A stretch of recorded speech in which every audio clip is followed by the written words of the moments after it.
So the project starts on Monday, and we expect about 2,000 people in the early track, so the one that starts on Monday.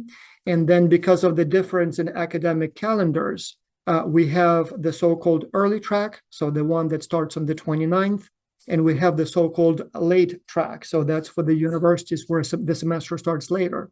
And so we will have about 4,500 of those students. They will be starting in March. So technically it's the same project, same everything. It just one cohort starts a little bit earlier, the other one starts a little bit later, but it's the same list of client companies, the same structure, the same task, the same everything. And so for those of you, I assume, who are here today, so for you, the project starts on Monday. Until then, you are expected to complete the readiness test. And so the test is long, but it's by design. So those of you who have completed it, I'm sorry it took you so much time probably to complete it, depending on your language proficiency. It should have taken or could have taken you anywhere between 30 minutes and maybe 2-3 hours. Normally, it should be under 1 hour, but I can imagine that for some, for whom English is not the first language, it may take a little longer. The reason it's so long and so grueling, or there are several reasons why it's so long and so demanding. So first and foremost, the test is sort of designed as a review.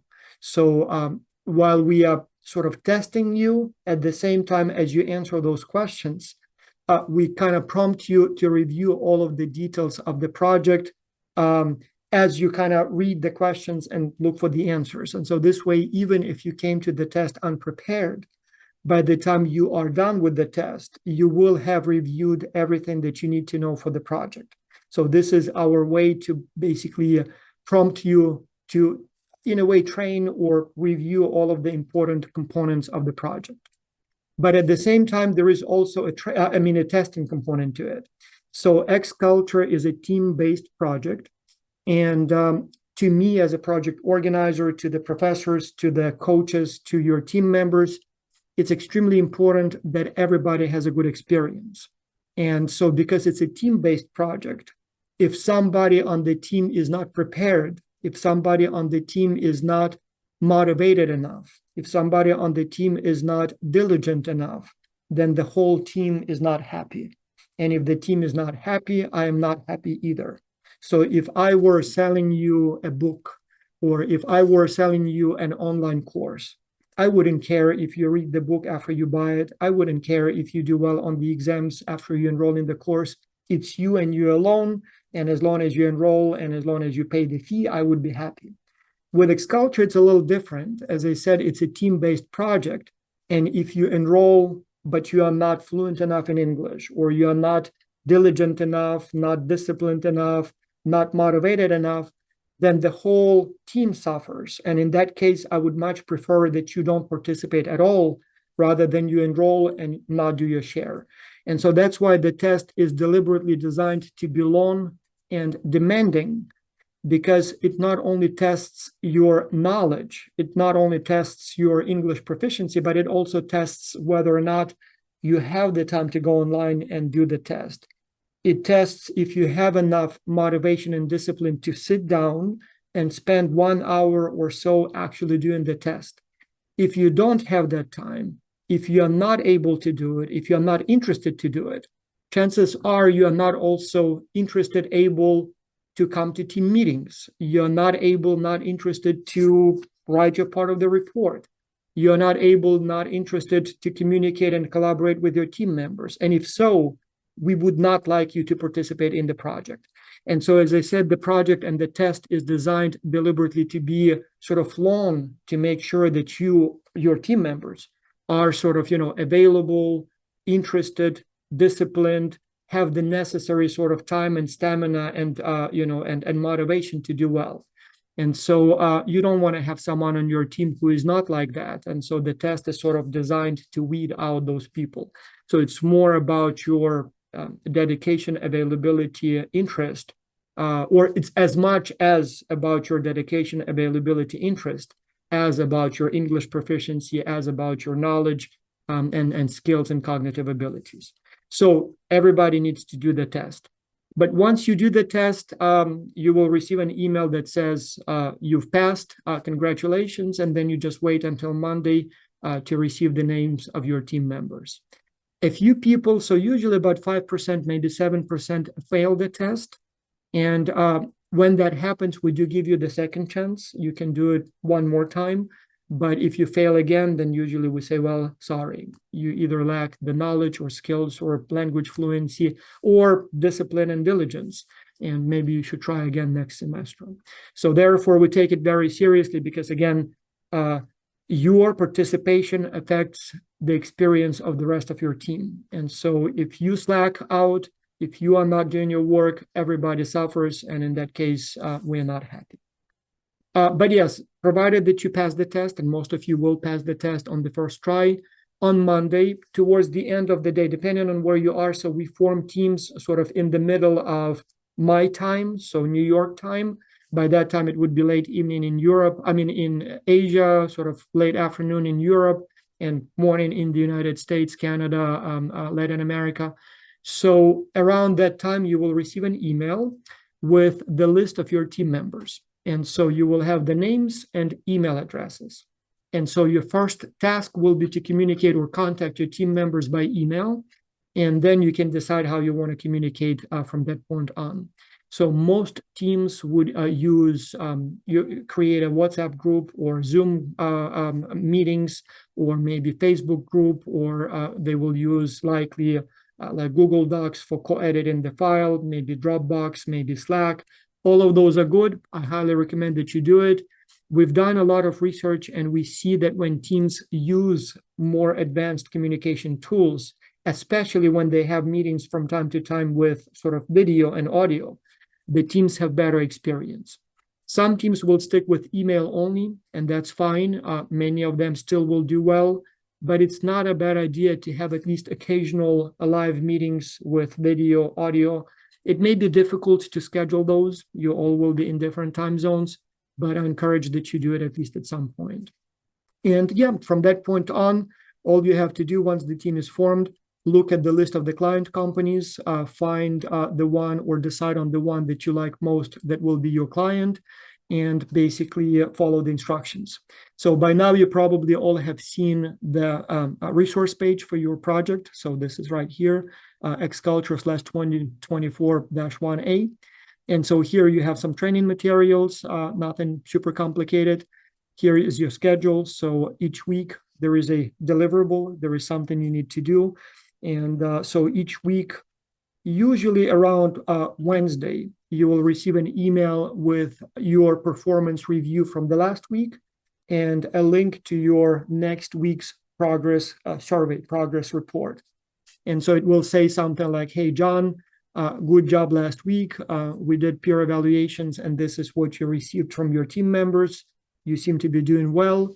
Here is what you need to do this week. And so when you're ready, so by Monday of the next week, click on this link and let us know how your team is doing. And so that weekly survey will take probably about 10 to 15 minutes. It will ask you to upload whatever you've completed that week. So that we, the professors and coaches, can see how well you are doing. It's not evaluated, but we want to see your deliverables to make sure that you are doing a good job, that you are not waiting until the last day, that you're participating and doing work each week.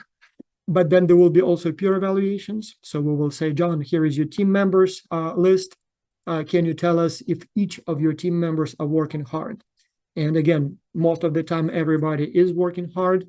But if there is someone on your team who is not working hard, then I will get unhappy, and I will send one of my coaches to those people saying, hey, Bob, your team tells me that you're not working hard. So what's going on? Are you lost? Are you sick? Are you busy with something else? Do you need help? In any case, you need to improve your performance because your team is not happy with you. And so if Bob improves his performance, we say, wonderful, Bob. Now I see that you are doing a good job. Your team is happy with you again. Everything is good. But if Bob does not improve performance, if the peer evaluations are still low the next week, then we will say, hey, Bob, maybe this project is not for you. So maybe you don't have the time, or maybe you're too busy with other things, or maybe you just don't care. But, maybe we should drop you out of the project and then maybe put someone else on that team because they deserve better. Happens very, very rarely. So out of each 1,000 people or so, so we would have like 2,000 in the early track. Each week, we will have probably about 20, 25 people whose peer evaluations will be below 2 and who will receive a warning. And of those 20, 25 people, probably 15, 16 will be back on track next week. So we will get an email from Bob saying, hey, I'm so sorry, I was busy, I had an exam, but yes, I promise I'll do well. So they reconnect with the team, and then next week, the peer evaluations are very high. Everybody is happy with Bob. But occasionally, maybe like 2, 3, 4 people each week, we don't hear from them. We don't know they dropped the course, or maybe they don't care. And then we drop them from the project, and the team is set, says, okay, well, there were 6 of us. Now there are only 5 left, but at least everybody is working very hard. So we don't care that that person left. But now everybody who stayed is working very well. So we are happy. And we do have occasionally people who join late. So at some universities, the semester starts late. And so we always have some people on the wait list. So if you do happen to have bad team members in the first week or 2, chances are not only we can sort of punish the bad ones, but we probably can replace them with new ones. So if somebody is not responding to your inquiries, maybe they dropped the course, maybe something else is going on, we should be able to not only remove the bad team member, but even put a new one on the team. So here is the list of companies. We will add 2 more. So there will be 2 more added by Monday. And but you see the list of companies. So we have a food distribution company, so B2B. We have a company that has a chain of restaurants all around Asia. We have a more like law/IT company. Skillify is more cross-cultural training. YKK, that's a company that the biggest company in the world that makes zippers, buttons. Like if you look at who made the zipper on your backpack, jacket, pants, most likely it's YKK. And so we have like a good variety of industries, types of products. And so, yes, you just open the challenges, look at what kind of help, what kind of questions they ask. So there is a description of the company, a little bit about, what they do, where they come from, a little bit of, about the products and history, and then a list of questions that they need your help with. And so like as this one as an example, so they would like you to come up with some ideas for sort of new markets, new products for the company. And then once you decide on that new market, you do the market analysis, competition analysis, and then you decide on the best way to enter that market, on the best pricing strategy, on the best marketing strategy, and things like that. And then, yes, you have a schedule here. So on this day, you just form the team, get to know each other. On this day or by this day, you need to select your client. By this date, you need to think about the answers to the questions in section 1 and provide your draft. The next week, section 2, then the next week, section 3. Then about a week before the end of the project, you will be asked to submit the full draft of your report. And so this is both for us, the professors, to see that you're making progress and that you have a draft. But for you, the team, this is an opportunity to test your draft for plagiarism. So you will be submitting the draft through Turnitin. So this is the platform that allows us to collect your work and check it for plagiarism. But with your draft, you will also receive a full plagiarism report. So it will scan your work and look for millions and millions of websites on the internet, and will see and inform you if any parts of your report have been plagiarized, copied and pasted off existing sources. And if that happened, you as team members, you will know it. If that happens, don't panic. Sometimes students do copy and paste. Usually when we confront them about that, they say, oh, my English is not very good, but I found something online that is exactly what I needed. I thought it would be okay to copy and paste it. And you, team members, and we, professors, we will tell that student, no, that's not good. You need to be, you need to provide original work. So you as a team will have to decide how you will handle it. It doesn't happen much. It's like maybe 10% of the teams, maybe even less than that.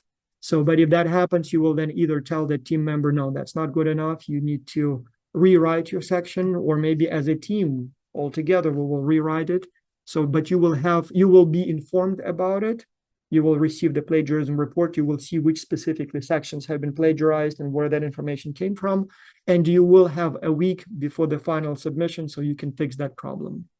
With ChatGPT and other generative AI, it's a whole new game now. So it can rephrase your work, it can hide plagiarism, and we still have not developed definitive policies as to how to do it, how to go about it. I can tell you some of the conclusions and some of the discussions we've had with professors over the last year or so, and we've had multiple meetings over the last year or so with professors sort of discussing how we should handle AI in X-Cuture. So that's a separate story. But ultimately, you need to provide your own work. It's okay to use help from AI, but you still are responsible and it's still your decision. And so you have to provide original recommendations from your team. So you can consult friends, you can consult professors, you can consult I don't know, professional copy editors, AI, but ultimately the final product is yours, and you must make sure that it's original, it's not plagiarized, it's actually your work. And so, yeah, you will receive that report. I think it even tells you if some parts have been generated by AI, in case you care about this, and you will have time to fix it. Then you submit your final report, and that's where the project stops for you. You do the post-project survey, you tell us how things went, and then from that point on, we professors take over. So we grade your work, we evaluate it for quality. Each report will be evaluated independently by half a dozen professors. And based on those numbers, we will both send you your performance review and feedback and grades, but also we will select the best, the winners of the competition. But also we will then compile the reports, and let me show you what that looks like. So that's from the last semester, for example. So we had these companies last time. And so, for example, My Better Batch had 446 teams working for them. And so we send them the full collection of these reports here. And so obviously that's a lot of reports to read, but also a lot of good ideas for the company. And that's what they look like in the end. So some, as you can see, use nice graphics and pictures. Others are a little bit more modest with their formatting. It's up to you. You have some guidelines as to how long the report should be, what it should contain. And so you can then report your recommendations and findings. Several things happen after the project is over. So as I said, you all receive your certificates, recommendation letters, and your performance reviews. So the performance review is private. It goes only to you. So we don't share them with anyone, but you have an honest, if brutally honest or harsh performance review. So in the part that goes to you, if you did well, it will say that you did well, and it shows how your performance compares to that of other teams and other students. But if you didn't do well, it will tell you that as well. It will say, hey, Bob, you know what? Your performance was so-so. On this dimension, you did excellent. But on this dimension, you were among top 50% or top 10%, but here maybe you were bottom 10%. So again, that's from us to you, so you know how well or how poorly you did in reality. The certificate doesn't get into those details. As long as you complete the project successfully, it will certify you as an international business professional. But then also in the recommendation letter, again, it will be honest, but perhaps not as detailed as your performance review. So it will still provide an overview of your performance. If you did well, it will recommend you for projects that require international collaboration, complex problem solving, collaboration online. And so you can use it for, when you apply for jobs or internships or funding. And by the way, I have literally hundreds and hundreds of emails in my collection from students who tell me the story that I applied for a job. I come for an interview. There are like 20 other people waiting. I don't think I have a chance. I walk in and they start asking questions, and it's not going well. But then I say, hey, by the way, I completed X-Cuture, and I worked on a project with people from all around the world. Here is my certificate. Here is my recommendation letter. And they wake up like, oh, wait a second. You worked with people from all around the world, like from multiple countries. Tell me more. And before I knew it, I got the job. I hope that will happen for you as well. In fact, we've had cases when companies, the client companies that you worked with, they look at the report and they're like, "Ooh, this is good. Who wrote it? I want to meet that guy. Bob, you wrote it. This is very good. Do you want to work for me, or do you want to be my representative in your country?" So it doesn't happen to everyone. So don't expect to get a job offer just because you complete X-Culture, but it may happen. It has happened to many people. So hopefully it will happen to you. Two more things will happen after the project is over. Twice a year, we organize the X-Culture Symposium. So it's a week-long conference that we invite 150 students to in the summer and 50 students in the fall. So the fall one always happens in the United States. We just had one a couple months ago in Atlanta. And the summer one usually happens in another country. So we just had one in Poland half a year ago. The next one will be in Thailand. We had one in Canada, in Italy, so different countries. And so during that week, you visit usually about 4 different companies. Like we meet with the city mayor, we meet with the local entrepreneurs, community leaders, politicians. We organize all kinds of workshops, career development, resume writing, job hunt, academic careers, corporate careers, those kinds of things. And so you obviously meet your team members, you meet a lot of people. So a very, very interesting event. So very developmental. Many people stay in touch, become close friends. We've had cases when students started companies together. We have students who met and got married together. So in fact, there will be a wedding in Milan in May that we probably will be going to several professors of us. So again, X-Culture students. It's not obviously the main reason why we run X-Culture, but if you become close friends or more with some of the people, sure, why not?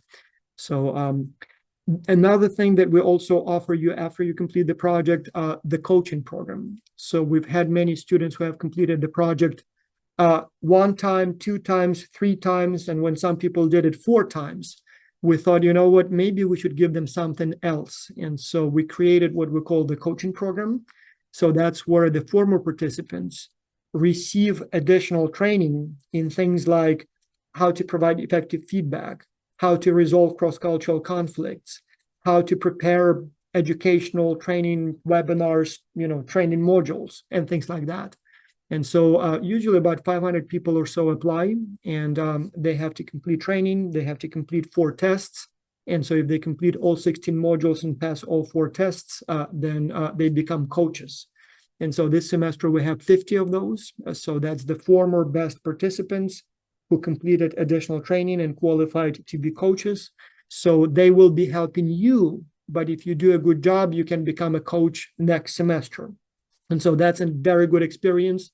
So first you complete the project as a member of a team, but then you complete the project as a manager, coach, mentor, sort of, advisor, trainer. And that's a very, very valuable experience. You will see all these almost 1,000 teams, the kinds of challenges they deal with, the kinds of problems they go through, the workflow they choose. So you will be their advisor, counselor, trainer. And so that's the kind of experience that even experienced managers usually don't have. I mean, how many people have had access kind of from behind the scenes to 1,000 international teams? Extremely valuable. And so those people really, so with that kind of experience, finding jobs is much easier because that's the kind of experience nobody has. But also not only just a record on your resume, it is a very good experience, developmental experience, educational experience. So those of you who will do well will be invited to that project program. And again, you will still have to complete a lot of training to qualify, but that will be an option. But yeah, that's briefly how it works. I think I'm going to stop here and I will open the floor for questions. So any questions, any doubts, concerns, recommendations, maybe, I'm open to that as well. So please go ahead. Martha, I'll pick on you. So you've been diligently listening and you're the only one brave enough to keep your camera on. So is all clear? Do you have any questions? I do. How much time do we have to choose the project? And will you get the team, or there will be different opinions? Martha, yes, the sound is very bad. Could you maybe hear me? I hear you, but it's a little choppy. Maybe one more time. Hopefully, I'll be able to understand. Please go ahead. Okay. How long do we have to read and go through the projects that we have so we can choose Yes. to do those? Yes. So you mean like how you choose your client company? Is that what you mean? Correct. Yes. So you can choose any company from this list. Moreover, the teams can change the client company at any time.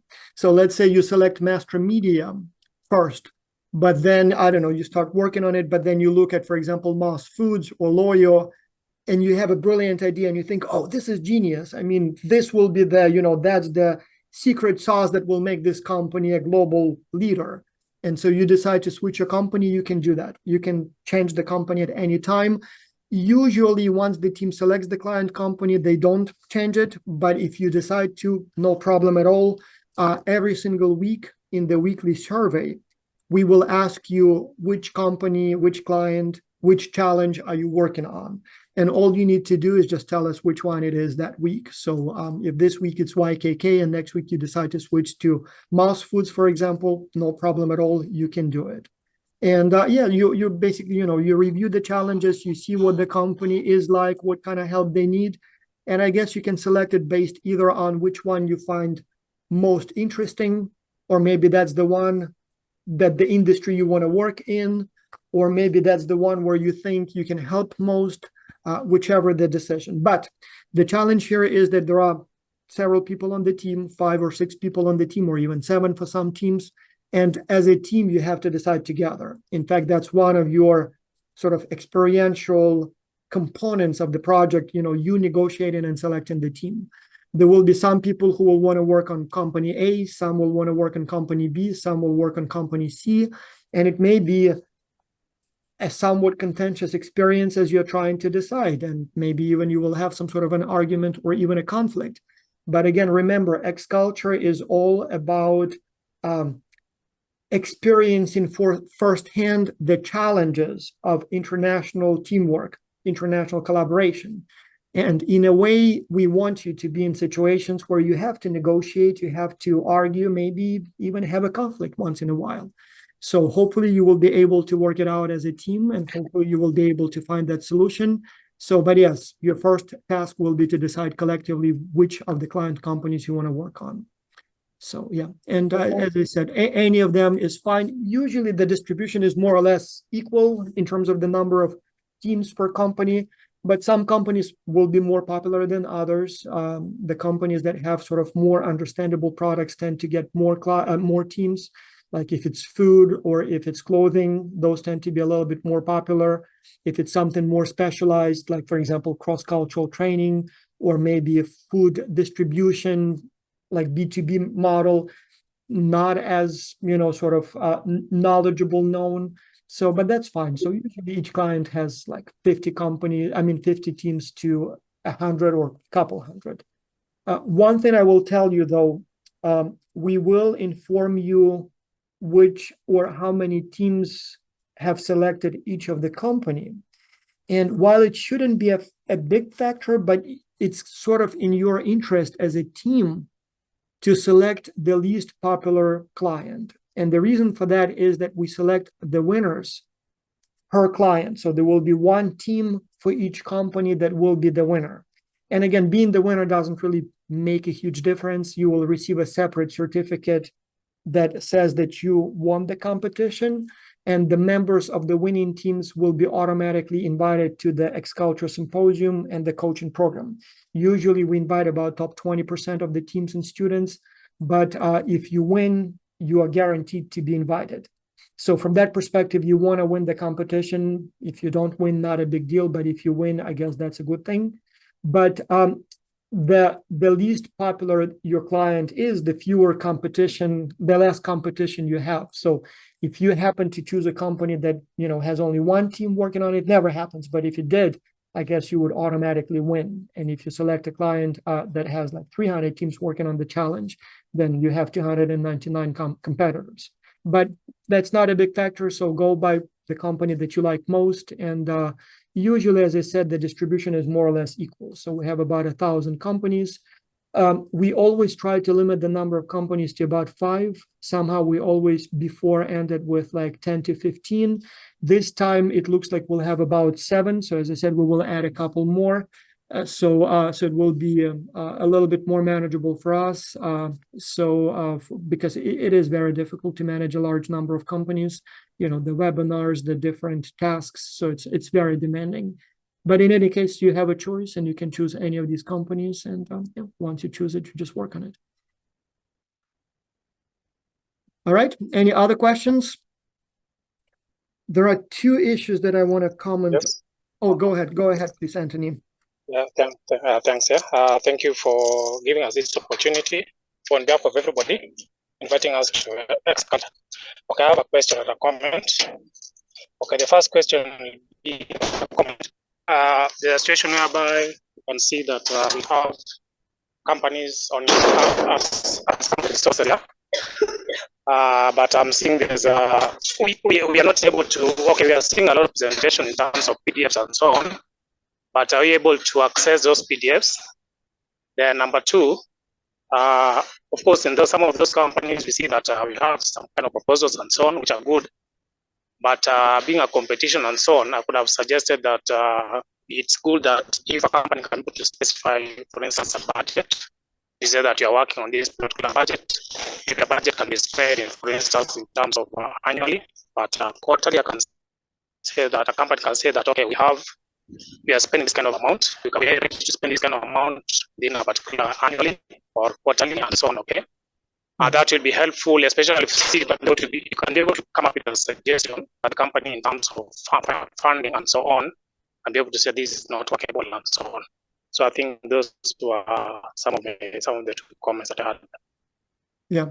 So you are raising several very good questions. Let me address them one by one. So first, yes, you will find a lot of information about the company in the document itself. So for example, Moss Foods, so the document was created by the company in collaboration. In fact, we have the gentleman who was helping us, who represents the company, Mr. Kokosai, right here. And so he crafted this document. So it contains, as you see, a lot of information about the company history, the products, but also some information related to the number of stores, countries they operate, financials. So you already will see quite a lot. Like, for example, number of stores around the world. So most of them, as you see, are in Taiwan, but they have, all around the world. There are some financial figures here. As you can imagine, some of the information is not for public sort of sharing. So some of the proprietary information either related to the product or maybe financial performance, with a project like X-Cuture, where you have thousands of people, involved, even though we do put here confidential and private, obviously, we cannot guarantee such privacy and confidentiality. So therefore, obviously, the company will not provide the full financial report or all of the tax documents, or even things like, how much they spend on advertisement, or how much, what is the actual cost of making a unit of product and things like that. Some companies do provide. So we don't sign a disclaimer? I'm sorry, we don't sign a disclaimer for the company? No, we don't. In fact, the reason we don't is because even if we did, with thousands of people, it doesn't mean anything. I mean, there is absolutely no way anyone can guarantee confidentiality. We have 72 countries represented this time, and so there is absolutely no way we can sort of police and enforce confidentiality. And therefore, we tell our companies from the very beginning, do not share anything with us that you would not put on your own website. There is absolutely no way us or anyone else can guarantee that this information will sort of not get out. So we did in the early stages, in the first years, we made students to sign NDOs, non-disclosure agreements, and NDAs. And, realistically, it's not enforceable. And therefore, we say, if there is something that you don't want the world to know, don't share that information. Now, there are several ways you can get information that is not in the document, not in the brief. So one, we have webinars with all companies.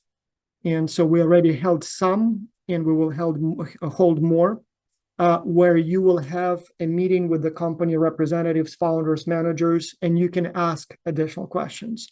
So that's this orientation. We'll have most foods, and I think we have still a couple that we have not scheduled. So we had the YKK webinar, I think it was 2 days ago. So you can ask questions during the webinars, and often you say, hey, you didn't provide information about your, for example, marketing budget, but can you tell us how much that should be?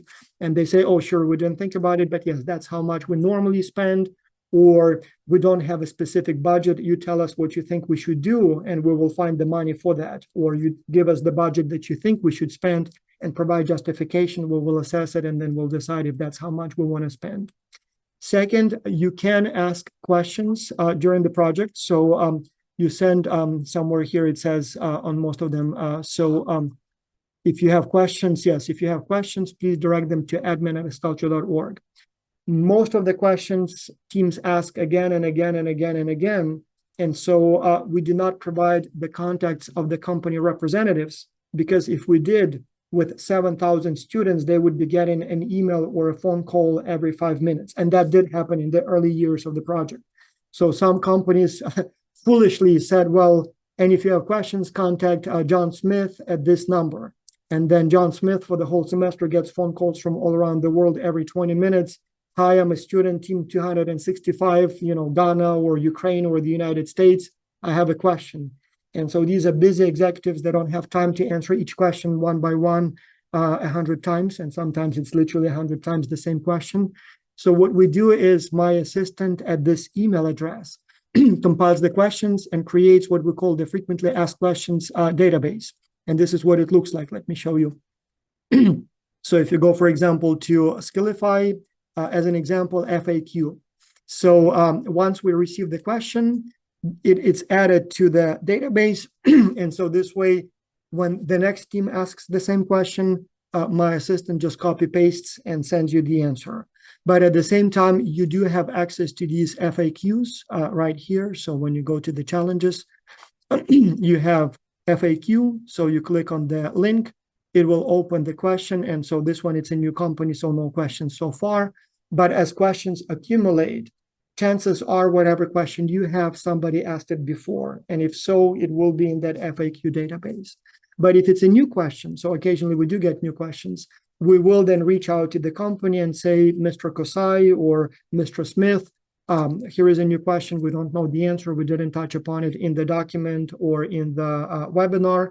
Would you please tell us, like, for example, what is the budget for marketing or whatever the question will be? And they will provide the answer. We will relay it back to you. Sometimes they will say, well, you know what, we cannot share this information. This is sort of proprietary secret, so we cannot tell it, share it with you. And we will tell you, no, this is proprietary. This is, confidential. We cannot share with you. Or sometimes they will say, okay, we will share it with this team since you asked, here is the answer, but please do not share it publicly. So that's not something we want floating around the internet. That happens sometimes too. And so again, for a good reason, some information is not to be shared, and some information is not to be shared even with trusted advisors or consultants, even when there is an NDA signed. So I guess, that's part of life. But ultimately, if you do have a question that is not answered so far, send it to us. We will relay it to the company. More likely than not, you will get the answer, unless it's something extremely sensitive, some sort of trade secret, or some, sensitive financial information, in which case you will be told so, and that's basically where you are. So not a problem at all. Okay, I hope that's a fair enough and informative answer, but that's the nature of the game, so to speak. Two more things that I would like to address. One, extremely important. So if there is one message that I would like to convey in this orientation, and I truly hope that's what professors will tell you too, very, very important. X-Culture is an exercise. It is not a test. It is not even a competition in a traditional sense. So it is the journey that matters. It's not the destination. So you are in it for experience, not for the grade. I have exams in my course to evaluate if my students know international business. My students do X-Culture not for me to test if they know international business. They participate in it for training. So that means several things.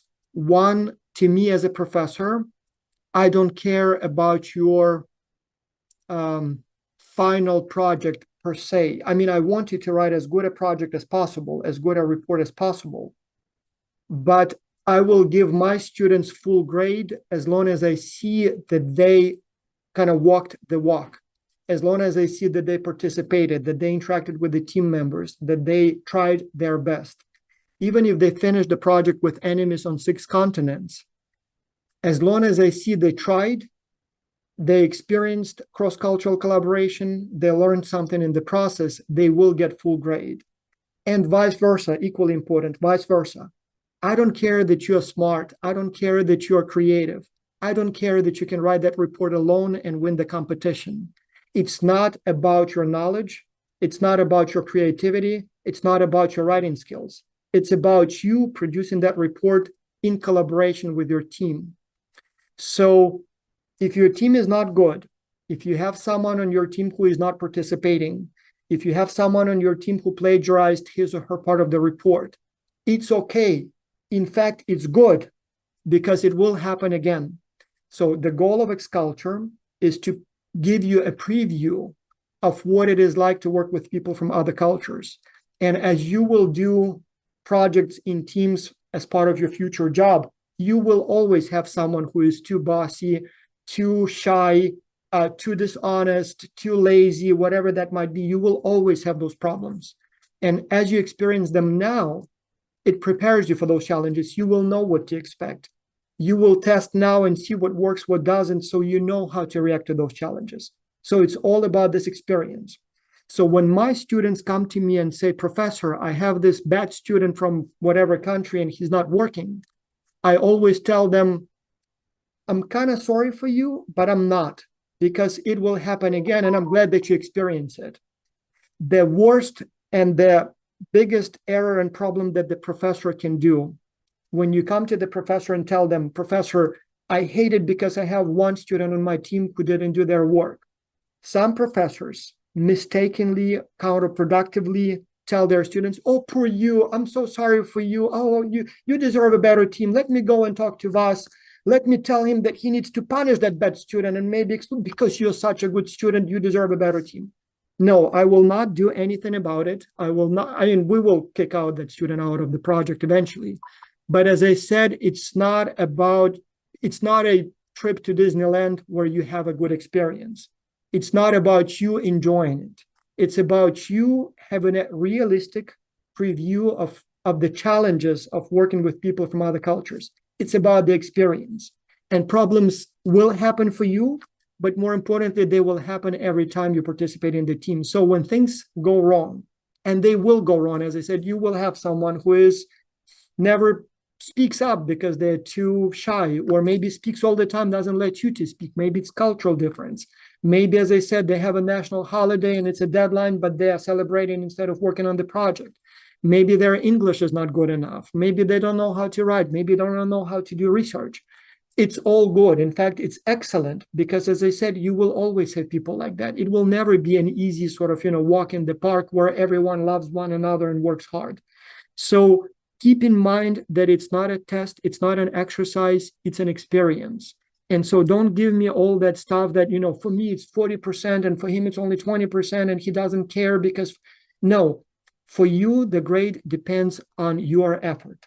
As I said, like in my course, yes, the quality of the final report matters. It is part of the grade. But again, I grade it very leniently. So I want to see your effort. And there are really no right and wrong answers to the report. As long as you attempt every section and as long as it makes good sense, as long as it's a good report, you will get full grade, even if somebody on your team didn't do a very good chapter. So don't panic when things go wrong. Don't complain when things go wrong. Don't blame your professor when things go wrong. They will go wrong, but that's good. That's the experience. So it's all about sort of having that experience so that when it happens again, and it will happen again in your future job, you know what to expect, you know how to handle it. So it's an experience, it's an exercise, it's not a test. So that's one, extremely important. Second, Again, we've done a lot of studies. We've seen it over and over again. The worst decision, the worst mistake you can make as a team is to divide up the workload by report section. So there are, let's say, 6 of you, and you say, okay, you two, you do marketing. You two, you do operations management. You two, you do the market analysis. See you in 7 weeks. You will send your report. We will just copy paste it all in one document and submit it as the report. Several things will happen if you do that.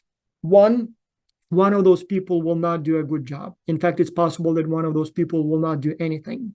And so it's the final date, deadline, and you think that everybody will have written their part and you will just copy paste it in one document, and then somebody hasn't done anything and you don't have time to do it because you ran out of time. Very likely to happen. Again, it's not because it's X-Culture, it's not because these are students, these are people. People are sometimes lazy, people sometimes are irresponsible, people sometimes are incompetent. You should count on that. It will happen over and over and every single time you work in a team. So a much better approach would not be to give out the tasks and see you in 7 weeks. A much better approach is that everybody contributes to each section. You check each week who's doing what. You check each week if people are on track. If somebody is slow, lazy, not quality, the quality is not there, you deal with that. You say, hey, John, I don't think this is good enough, or I think you're late. Do you need help? Are you sure you will be able to do it later? Maybe we should redistribute the workload. Very important. Plus, again, the value of teamwork is in 2 heads better than 1. So you want to maybe, you're working on marketing, but maybe you have some suggestions for logistics, or maybe you have some suggestions for HR, or maybe you have some suggestions for market analysis. Share your ideas. Ask what they can tell you. So maybe you work on marketing, but maybe, somebody else has some interesting suggestions. Do that exchange, even if you divided up the workload by report section. So you want to share ideas, suggestions, criticism maybe too.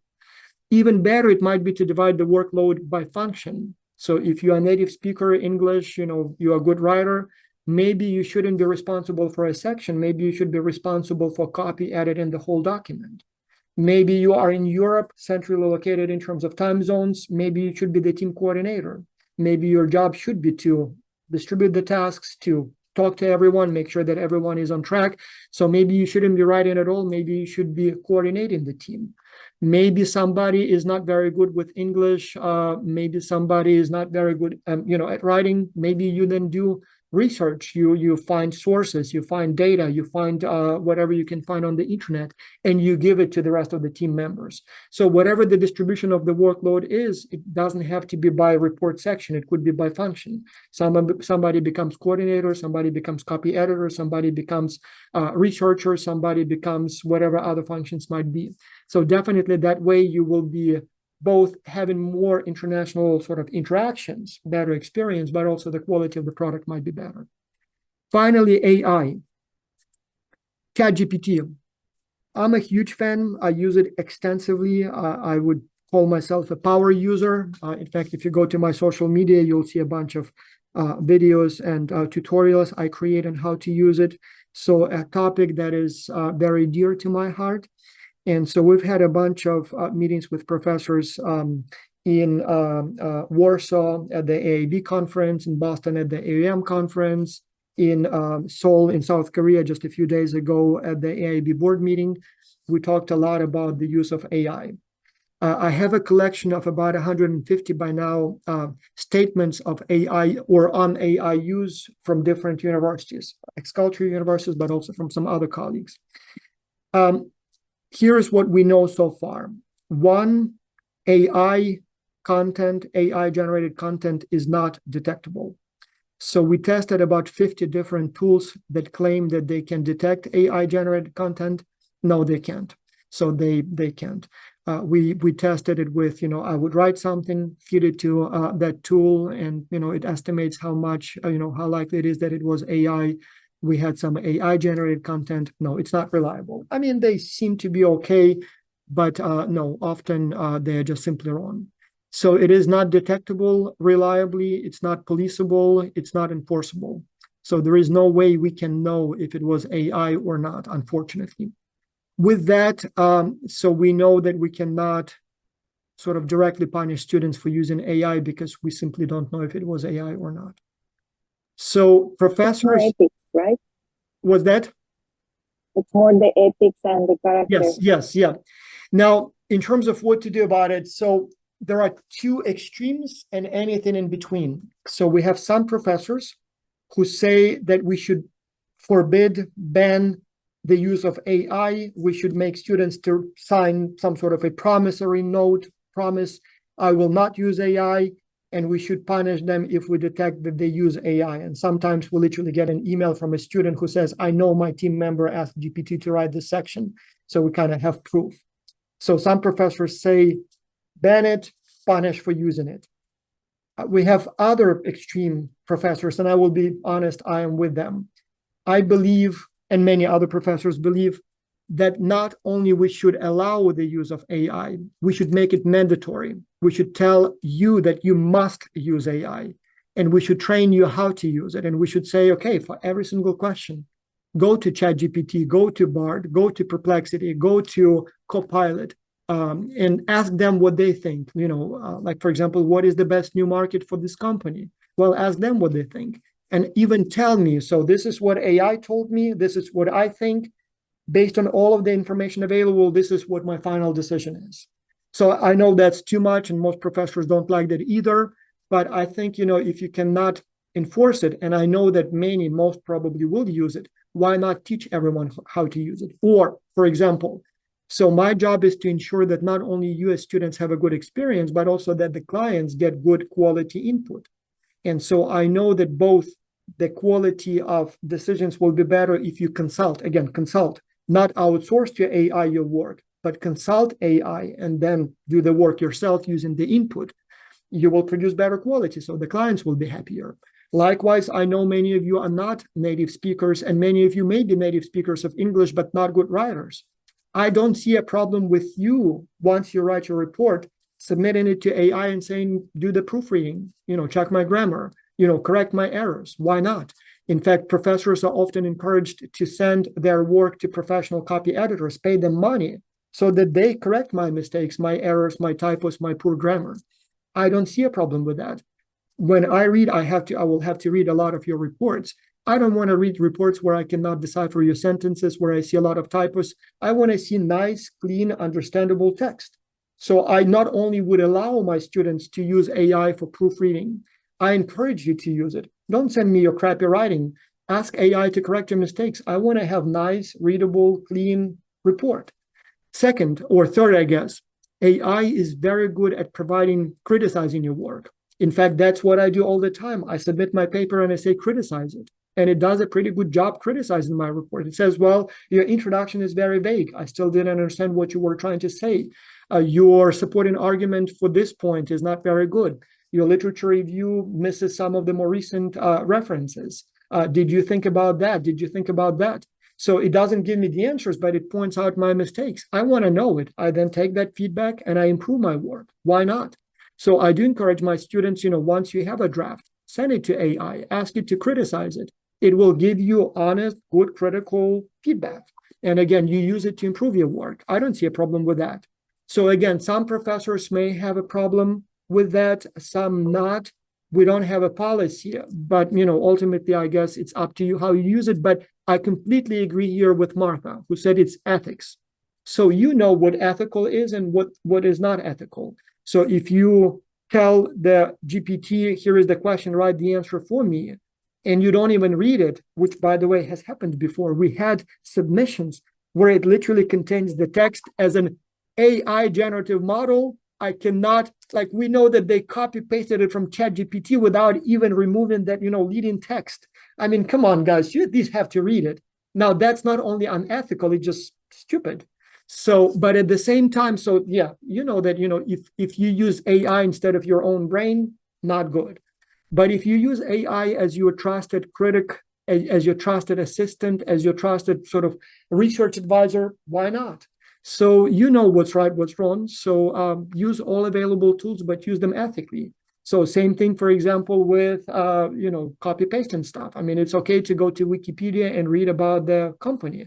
definitely, you know, good educational source, but it's not okay to copy paste a page from Wikipedia and put it in the report as your own. So same thing, you will find a lot of X-Culture reports online, in fact, for some of the companies that you're working on.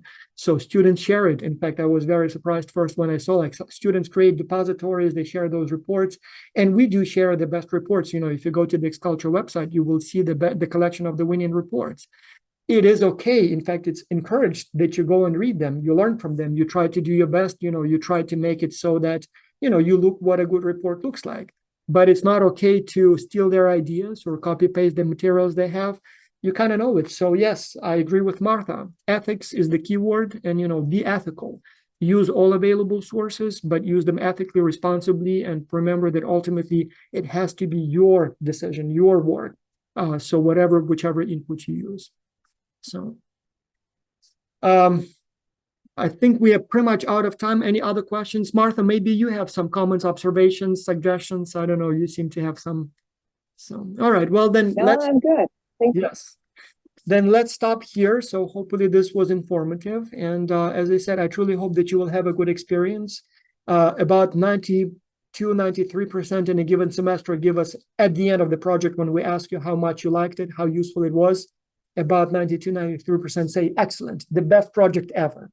Another maybe 3-4-5% say, yeah, it was okay. And then there are always like 2% who hated it. They said, oh, I had a bad team, it was too much work, somebody on my team didn't speak English good enough, and things like that. That happens too. But, you know, hey, you look at Amazon's ratings of your iPhone, and even there, you know, it's a great product, but even there somebody's not happy. So I suppose sometimes things can go wrong, but the vast majority are very, very happy, and I hope you will be one of them. And yeah, I truly hope that you will learn a lot, and maybe I'll even see some of you in Thailand. So once we have enough information about your performance, once we know that you do well, you will receive your invitations, and maybe we'll even meet in person in July in Thailand. Thank you so much, and good luck. And yeah, so if any questions arise, just send the question to admin@xculture.org, and we'll help you.